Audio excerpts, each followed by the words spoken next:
049 is still safe because he actually accidentally sneezed on somebody, and then they got COVID-19 and started infecting everybody else.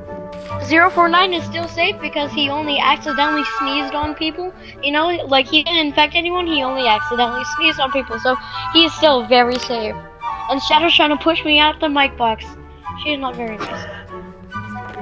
That is a complete and total lie. He did not sneeze, he did it on purpose. SCP-049 is not safe class.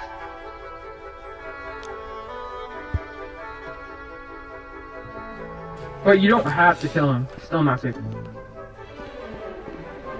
049 is actually very safe. He only accidentally sneezed. He is not very safe. He's not safe class. He's Keter class, actually. I bumped him up. No, you can't do that. No. Nah, he's Keter class. I bumped him up. No. He's very safe. Yep, he's Keter class, guys.